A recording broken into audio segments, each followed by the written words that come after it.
Ndicela qala siye kwincwadi kaLuka.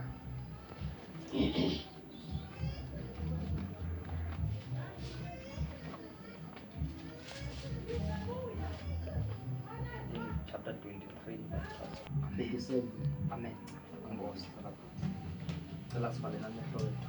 Siyabonga Dade nalizwi lakho Thixo lityhile moya ngcwele ngale ndlela uNkulunkulu etyhile ngayo kum Thixo wethu namadonke. Libonakalise ke moya ngcwele liphile ezimpilweni zethu. Utyhile Baba imfihlelo ofuna usifundisa ngalo Thixo izwi lakho. Siyabulela ke Nkosi kakhulu egameni likaKristu Yesu. Amen. Amen. Apho bathandekayo lento yenziwa ngalamasoldati. Kule xesha uthi Yesu abethelwa emnqamlezweni. Lento yenziwa ngamasoldati apha. Uthi ubhuxa ifunda ayedlalisa ngayo ehlekisa ngayo Yesu. Abesele mnika ivinika. Le vinika ke ivinika xa ufunda pha koMateyu napha koJohn uzawufumanisa uba ebeqale wathi kuqala unqaniwe. Njemba usimbona apha enikezwayo ngoku le vinika. Ndatsolo ndizibuza ke lamazwi asixhenxe into ba azange ngike ndava umuntu olicacisa endlela endanela ndihlutha ngayo elizwi lithi ndinqaniwe. Abanye bathi wayesithi unqanelwa imiphefumlo, which is ewe mhlawumbi isondele kodwa andinkoye kubekho le nto ishotayo ingathi hayi abakayicacisa ngale ndlela mani ingathi ingacaciseka ngayo le vesi. Abanye ke bathi bacacisa indlela ngendlela abantu le ndaba yonqana kodwa abaninzi batsho bathi uYesu ayinqanelwe imiphefumlo. Ndifunde enye into ebathandekayo namhlanje. Ndifunda kuthethwa ngendaba yokubethelwa kwaYesu emnqamlezweni. Ya uyacacisa la mfo pha acacisayo into yoba kwakutheni uYesu yayintoni isizathu soba uYesu abethelwe emnqamlezweni. Why did Jesus kwakuthena zayofa uYesu emnqamlezweni? And xa ilanda yafika yenza sense kum ndaqomba hayi man ndatsho ndahlutha nayo le nto yayikade ndingayiqondi uba uthele zilungqane uthele thetha ngendebe indebe ntoni le ndebe. Siyatsho sixa thetha mosikhola ndawo apha athi bawo mayidlule uyathandaza eGetsemane uthi uba ngaba Thixo zonke into possible kuwe Thixo naleni indebe mayithini mayidlule. Kodwa phinda athi ingabe ukuthanda kwami ibe kuthanda kwakho. Now uthi ngoku icacisa la mfo uba ngaba uyi-understand isiko okanye umthetho wamaJuda phaa kwincwadi yeNumeri I think it's chapter 5 phaya icacisiwe because phaya uYesu sele sifa nje uthi la mfo kufuneka si-understand into yoba kuqala kwakhona uThixo ongumyeni. Alonke igama lenkosi. uThixo iTestament endala amatyelo amaninzi ubhekisa kuIsrayeli njengomakoti wakhe. Ngamanye amagama ungumyeni yena uThixo kuIsrayeli.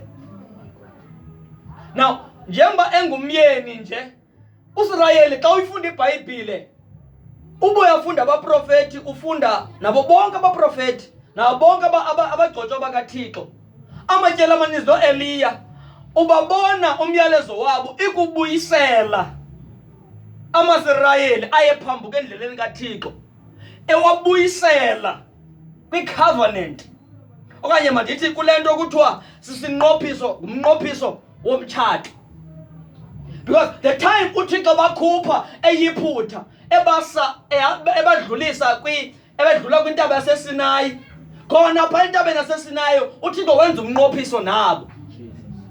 Umnqophiso ofanayo nowenziwa ngumntu xa etshatiswa ngumfundisi umuntu ongutata nomuntu ongumama okanye umuntu ongubhuti nomuntu ongusisi xa bedityaniswa nguThixo. La mnqophiso bawenzayo xa kutshatwa uyafana nomnqophiso owayesenziwa nguThixo njengomyeni ewenza noIsrayeli umakoti wakhe. Alonke igama lenkosi. So to cut the long story short, sihamba ke ufunda iBhayibhile le from ke ngola eza Numbers exesha lomthetho uze nayo iBhayibhile uze nayo ufika kwindawo apha khona kuTestament endala apho uThixo apho khona kucaciswayo irelationship kaThixo noIsrayeli. And xa uThixo azawunyula qala uSawule ithi iBhayibhile wanyula uThixo ukumkani phezu kwamaSirayeli onke. It was a united kingdom. Yayimanyene uSirayeli noJuda, musikho uJuda osemazantsi, ukhona uSirayeli ongaphezulu. Bemanyiwe besisizwe esiyi-1 beyikumkani ukumkani obuhlangeneyo. Now njengoba behlangene nje bebanye uDavide ufika kuyilo meko, ufika ubukumkani bakwaSirayeli buhlangene, kungekho kuthiwa ngabasentla bakwa-Efrayim, kungekho kuthiwa ngawaseJuda kwaBenjamini, kodwa into eyi-1 ehlangeneyo. Alonke igama lenkosi. Kodwa sibona uThixo ngenxa yokona kwabo nangenxa yokubreaka i-marriage contract yabo uSirayeli noThixo, uqale athathe ezi-10 zaziyi-12, babeyi-12 abantwana baSirayeli, izizwe nenantsika ne-tribes kaSirayeli zaziyi-12. So sibona ngoku the 10 tribes ezahlala ngasemantla, kube khona ne-2 tribes ezashekayo apha eJerusalem kwaJuda. And uba ngaba uyayilanda imbali yamaJuda, le aba bashekayo apha ezantsi ngaba baye bathinjwa basiwe eBhabheli. Lo mntu kuthiwa nguJuda wathathwa wasiwe eBhabheli. Aba bayi-10 bashekileyo kokuthiwa nguSirayeli basaka kabona basiwa kwiSirayeli ngenxa yezono zabo ebagweba uThixo indlela yobagweba kwabo. But simbona uThixo time and again eBhayibhileni kuba profeti ebathembisa into yoba njengeba basakazile umhlaba wonke, likhona ixesha apho azawuphinde abaqokelela ababuyisa abantwana bakhe. Alonke igama lenkosi. Now uJuda ke ngoku la aba baye babuya, sibona nje bethinjwe eBhabheli, bakhona baye babuya. Ofuna ngoxa neNehemiah apha eBhayibhileni babuya. Xa bebuya aba bakaJuda, aba sithi namhlanje ngamaJuda akhona lapha kwaSirayeli, aba phaya ngoku umnombo wabo xa bewulanda bayofika kumaJuda la ayebuyile eBhabheli. Now xa bebuya ke ngoku apha eBhabheli, iBhayibhile yasibonakalisela into yoba bahlala khona eJerusalem. That's why kuthethwa kwakhiwa kwendonga, kwakhiwa indonga, kwakhiwa itempile.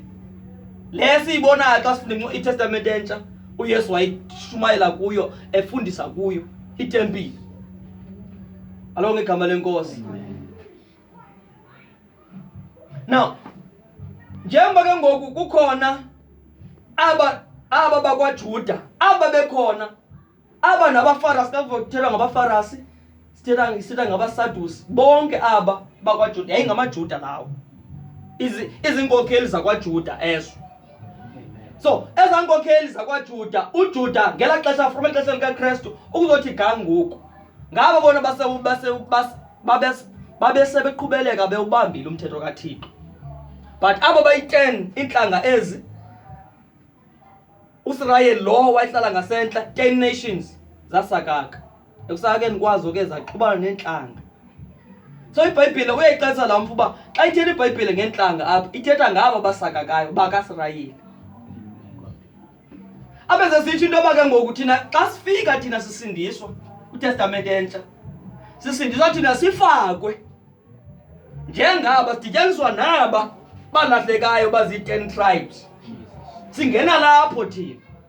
Now into eyisenzeka kwakukhona umsantsa phakathi kwamaJuda naba balahlekayo bakaSirayeli, aba iBhayibhile ethi zintlanga, kodwa ibingaba kwaSirayeli nabo. So sifumana kukhona lo ntlaba zahlukana okanye okokahlukana phakathi kwamaJuda la awubamba umthetho angazange wona sakake alahleke nabo bakaSirayeli. So uYesu ke ngoku ithi iBhayibhile xa uyifunda phaa kubaprofeti futhi, uYesu uThixo wabadivosa aba bayi-10 balahlekayo ngenxa yokuqhubeleka bebreaka i-marriage contract, wabadivosa. Ekubadivoseni kwakhe xa ufunda uDeuteronomy iyaveza phaa into yoba xa idivosiwe umntu, isigwebo sakhe yinto yoba kufuneke aseliswe ikona into, ekona umntu omdaka, kuthiwa babisineke bangene etempileni ababingeleli bafike bathathe insila le ishekayo pha yababingeleli ithathwe la nsila umdaka bonke buqokelelwe and then bufakwe kule nto ikrakayo kudityaniswe kufakwe amanzi phaya kufakwe zonke izinto ezimbi ezingamandanga kulo mxube. Lo mxube besenziwa ke anikezwe umuntu oye wabhaqwa ekrexeza. Xa ekrexeza lo mntu ebebhaqwe ekrexeza nje uba lithi izwi uyifunde pha kuDeuteronomy uyifunde pha Numbers chapter 5 pha Numeri chapter 5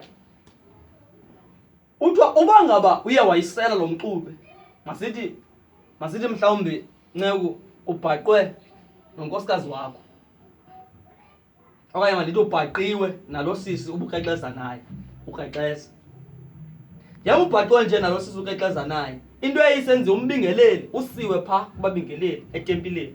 Xa ufika pha bathanda la mxube lo bewulungiselile vele ukrakayo bazomselisa nobabini nibanjwe nikrexeza.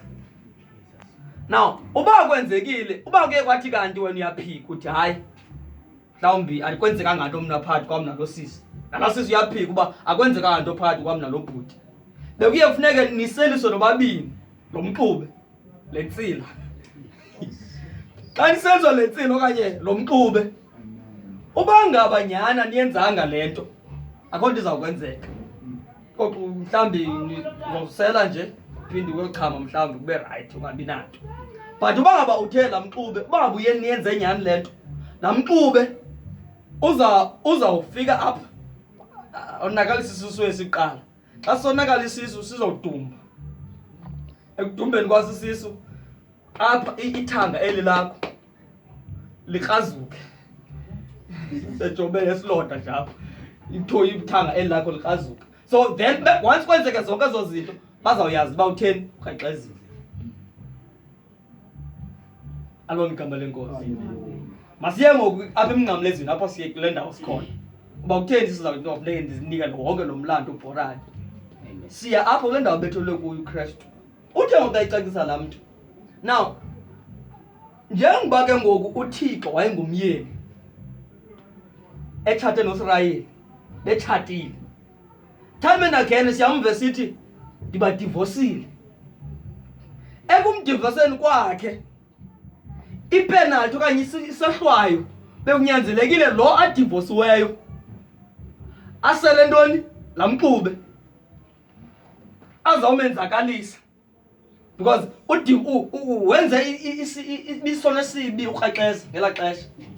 So funeka asele la mxube icaca into yakhe uba ngaba nyhana akayenzanga kuzikwakho ndizokwenzeka. Kodwa uba ngaba uthe xa usela la mxube kwenzeka something kwakho into eyenzekayo emathangeni kwenzeka into esiswini then sizawuyazi into yoba okay uyenzile nyhani and ke indlela abhatala ngayo le. Emveni koko bekwenzeke yona uya asweleke. Alo ke igama lenkosi. So ke ngoku apha uYesu, that is why uYesu enguThixo ukubethela kwemnqamlezweni. That's why uthi xa ethetha uthi ndizele kwizimvu zikaSirayeli ezilahlekileyo. Ndize abo bakaSirayeli ngamagama leza zizo bendithetha ngazo lahlekayo ayizezaxabana zazintlanga ngoku. uYesu wayezela zofela zona ngamagama wayezofela umthakazi wakhe umakoti wakhe. That is why eBhayibheleni time and again usiva kusithiwa thina singumakoti kaKristu. But now endaweni uba kusele thina le nto ikrakayo kwatsho yena uYesu bethele emnqamlezweni wathi ndinqaniwe. Unqanele ntoni Yesu? Kaloku ndithatha indawo yenyukazi lam because sasiniyenyukazi silahlekile ngenxa yesono. Sifanele into yoba masisele lo mxube ukrakayo sife sigwetywe nguThixo. Kodwa uYesu wangena wastepa wabethele ubethele loo ntoni emnqamlezweni. Ufuna into yoba ngexesha athi ndinqaniwe ubize lo mxube bamnika nyhani. Uyayiqaphela ivinika iyakaka ivinika yawuthi mnandi. Wayisela ivinika uYesu. That is why umve eGetsemane ekhala esithi Nkosi mayidlule le ndebe because beyiqonda into yoba ukusela laa ndebe kuthi ekugqibeleni uzawuthini uyakufena apho uyakhona. Uthi Nkosi, I don't want to die. I'm sinless, andenzanga sono. And wayenyanisile. But uthi ngoku makwenzeke intando yakho, uthi mawungenzeke yami intando Thixo. The moment esithi makwenzeke eyakho intando Thixo, mawungenzeke yami intando, langena icebo likaThixo laqhubeleka. Simbone bethele emnqamlezweni. Ngexesha athi ndiwunikele emveni koba esela ivinika, uzoyiva xa uyifunda kwezinye indawo. Wathi ndiwunikele ezandleni zakho umoya wami. Wawusewuphuma umoya because laa nto ibhaliweyo phaa uba kuzoba khona into apha esithangeni. Yile nto eyayisenzeka kuyesu esemnqamlezweni. Bayicacisa ke abafundileyo into yoba xa uphefumla, hoyo mona uphefumla